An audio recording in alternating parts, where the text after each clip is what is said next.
সৰ্বদেৱ বৰ্জনম সৰ্বধৰ্ম সহানত স্বদেশী স্পৰ্শ ভৱনহে কাদশ সেৱাবি নম্ৰতে ব্ৰত নিশ্চয়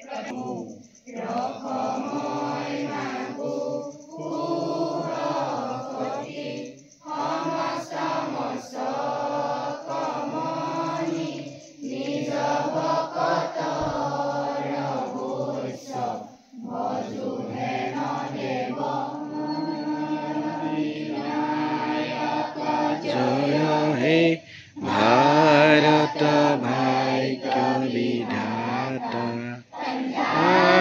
सिंधु गुजरात मराठा द्राविड़ उत्कल बंग विंध्य हिमाचल यमुना गंगा उच्चल जलधि तरंग तब शुभ नामे जागे तब शुभ आशीष मागे गाहे तब जय गाथा गण मंगलदायक जय हे भारत भाग्य विधाता जय हे जय हे जय हे जय जय जय जय हे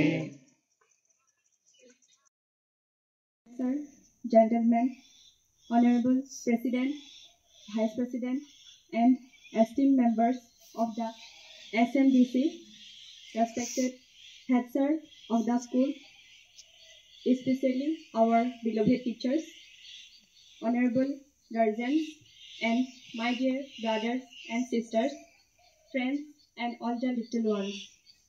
Today, I will mention some significance of the festival of Gunotsav is a program in Assam, India that assesses the quality of elementary and secondary school education.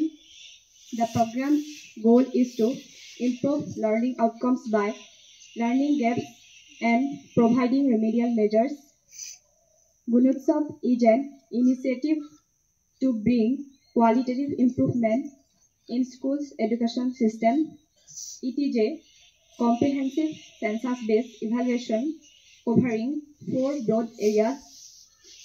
These areas are visual ed, scholastic, post-scholastic, and other areas, community participation and contribution, availability and use of infrastructure. Hope through the assessment of this Gunotsav, we have a great opportunity to recognize our best. Students will perform their best and honorable external evaluator sir will satisfy with our performances. Have a great day ahead. Thank you. We are proud of Gunotsav. Thank you. আজি মই প্ৰাতঃ সভাত বাতৰি শিৰোনাম পাঠ কৰিবলৈ লৈছো। বাতৰিৰ নাম অসমীয়া প্ৰতিদিন সম্পাদক জয়ন্ত বৰুৱা। 6 নং দফা সমিতিৰ প্ৰতিবেদন ধোৱাচাঙত পেৰিছ জলবায়ু চুক্তি বিশ্ব স্বাস্থ্য সংস্থাৰ পৰা আমেৰিকাৰ বিদায় গণৰাজ্য দিৱসৰ প্ৰাক্ষণত সোণাৰীৰ আদালতত চৌহদত প্ৰচণ্ড বিস্ফোৰণ। আজিৰ খেলৰ বাতৰি। আজি ভাৰত ইংলেণ্ডৰ প্ৰথম T20 12 বছৰ বিৰতিৰ মূৰত ৰঞ্জী ট্ৰফিত বিৰাট কোহলি। টিম ইণ্ডিয়াৰ জাৰ্চিত নাথাকে আয়োজক পাকিস্তানৰ নাম। ধন্যবাদ। কুইজ সুধিব আয়ুষী বৰা।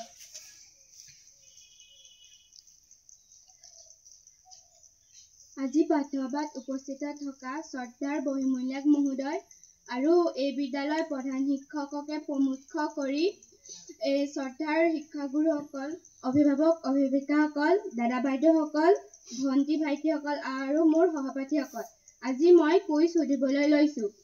অলিম্পিক খেল কেইবছৰ মূৰত হয়? 4 বছৰ। শুদ্ধ উত্তৰ। ভাৰতত কাবাডী খেল সৰ্বপ্ৰথমে ক'ত প্ৰচলন হৈছিল? ভাৰতত। শুদ্ধ উত্তৰ। ভাৰতবৰ্ষৰ বৃহত্তম নদী কি? গংগা। শুদ্ধ উত্তৰ। আজি কুইজ ইমানেই। আজি দিনটোৰ তাৎপৰ্য ক'ব পম্পী বৰা।